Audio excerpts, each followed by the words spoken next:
I'm completely spiritually uneducated. I don't know from where I have quoted. I have not quoted generally, except the grandmother Gita that's around us. I have to admit that I have neither read the Gita, nor the Vedas, nor the Upanishads, nor even the Yoga Sutra. I've never studied anything. The most profound literature that I read, I read English literature just for fun because I like the language. Otherwise, the most profound stuff that I read is asterisks. Is what? Asterisk. Asterisk comics, yeah. Because why I'm saying this is,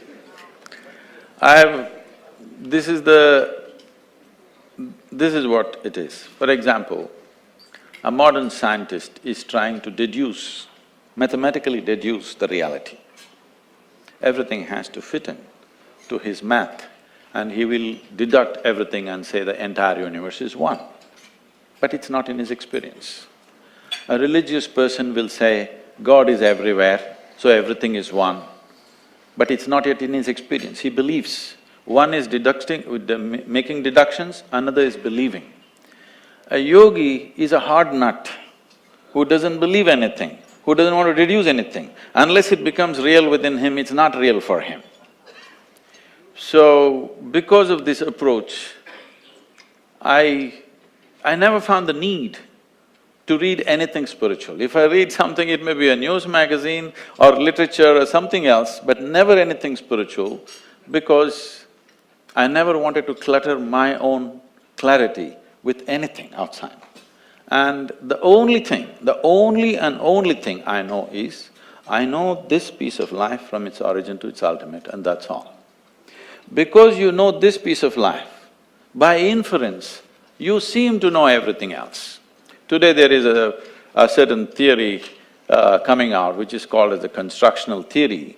What they're trying to say is, whether you take an amoeba or a human being, whether you take the atomic or the cosmic, the fundamental design is same. It is just the sophistication and the complexity is multiplying. So if the fundamental design is same, if you want to know the entire universe, you just have to know this. And this is the only thing that's available to you, accessible to you. When I say this is the only thing available and accessible to you, see, right now you believe that you can see me sitting here, but that's not the fact of the matter. The fact is, light is falling upon me, reflecting, going through your lenses, inverted image in the retina, you know the entire story. So if you see me only within you. If you hear me only within you. Whatever ever happened to you, light and darkness happens within you, pain and pleasure happens within you, joy and misery happens within you, agony and ecstasy happens within you. Right now if I touch your hand, you think you're experiencing my hand. No, you're only experiencing the sensations in your hand. Or in other words, the entire human experience is happening within you. The very seat of your experience is within you. What is happening within you, at least you must be able to determine. What is happening within you must happen the way you want it. If what happens within you happens the way you want it, suddenly your ability to create what you want to happen in the world also is tremendously enhanced. Not because you know the world, because you know this. This is why realization was held as the biggest thing. You must understand it's realization, it's not an achievement. It is not an attainment, it's a realization. Realization means it's always there. I was stupid enough not to see it, suddenly one day I saw it. That's what realization means. Never we said any inner things or accomplishments or achievements, they are not any kind of peak climbing. It's just a realization, it's always been there. It was always been there to see. So everybody is quoting Gita, let me also quote. At some point it seems Arjuna asked, I don't know, it's been whether made up by somebody, it's really in Gita, please correct me if it is so.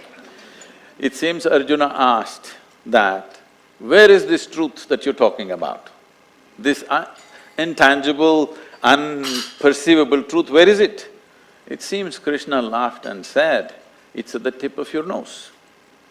Now there are many schools of yoga which are intensely focusing on the tips of their noses and getting headache. Try and see. What he is trying to say is, it is the most obvious thing. The most obvious thing, if you pay attention to your existence, not to your thought, not to your emotion, not to the arrangements of life that you've made around you, if you pay attention to the nature of your existence, it is the most obvious thing. It's at the tip of your nose is a metaphor in India that it is the most obvious thing. But by focusing on the tip of the nose, enlightenment will not happen, headache is guaranteed.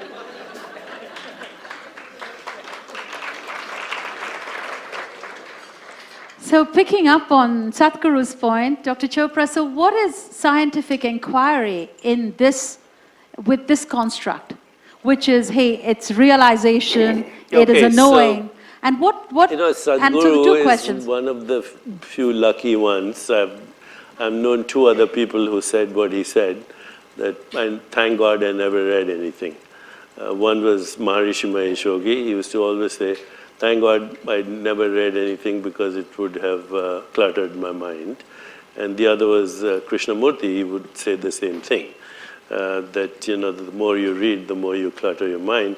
And he also would say, I've never read anything. So that's unusual. He happens to have fallen into existence because he fell into existence, okay, or awareness, or whatever you want to call it, being.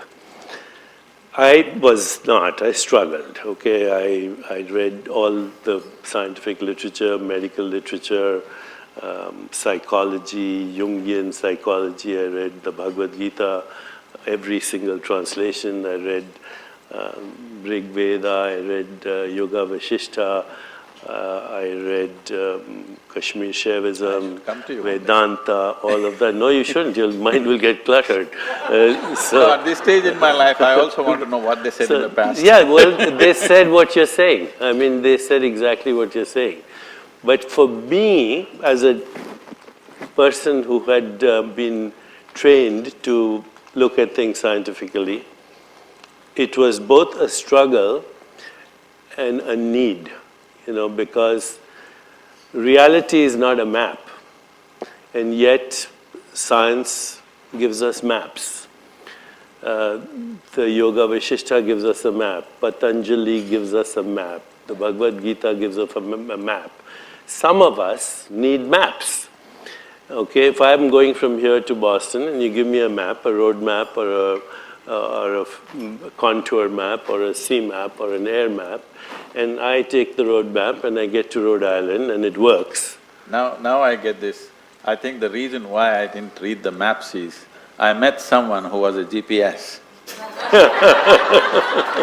That's good. But GPS is also a map, right? Sadhguru, so I thought you said GPS is the guru positioning system. Yeah. It's your term. So once you use a map and it works for… the map seems valid from here to Rhode Island, then I assume, poor me, who's not had this experience of falling into the place of no thought, then I say, if the map is working up to here, maybe it works from here to there as well. So it's a kind of a psychological validation. And I'll just stop in a moment, but for the last 10 years at our center, when we teach people to sit in reflection, contemplative self-inquiry, or transcendence, or take them through what we call the wheel of awareness, vipassana, or body awareness, or awareness inside the body, or awareness of mental space. We've been doing it now for 25 years. But last 5–10 years, we've been able to look at the brain, we've been able to look at gene expression, we've been able to look at cell markers of aging, telomerase, telomere length. We've been able to look at what are called inflammatory markers. In other words, everything that's happening in the body at a biological cell level. 23,000 genes, 3.3 million bacterial genes. Actually, your body is more bacteria than it is human cells, the microbiome. So we're looking at those genes, and then we're looking at what is called the epigenome, which is the shell of proteins outside the genome, and how these work together. And what we are finding is remarkable. You know, in the beginning, nobody would believe us, but now we have collaborations with Harvard, UCSF, UCSD, Scripps, with digital technology, with Duke University, with Mount Sinai. We can look at a blood sample, and we can tell you, just by looking at the blood sample and the gene expression, if you're experiencing samadhi occasionally or not, if your mind is quiet or not, if you're falling into the place where he Even has whether our parents experience this or not. parents too. In fact, the epigenetics shows that your experiences now, which are not in your brain, by the way. Everybody says, my experience is in my brain. It's not in your brain. Your experiences are not in your body. Your experiences are in a non-local consciousness, which is not in space-time. But whatever, that's a whole different discussion. But we can now, in fact, our collaborator, and this is a joke actually, but it tell you where science is. One of our collaborators, who's Eric Schott here at Mount Sinai, he does genomic expression, he does RNA transcription, he looks at what is called the transcriptome. And he showed a slide. He says this is a genetic signature of people who are experiencing samadhi. And these are people that he had studied at our center. So somebody asked him in the audience, they said, Dr. Schott, do you meditate? He said, no. He says, are you going to learn? He said, no.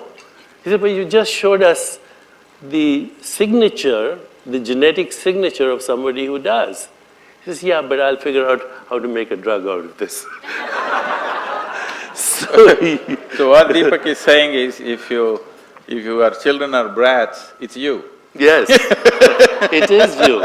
It is you. 7 generations. You know, in Hawaii they have these temples and cow farms.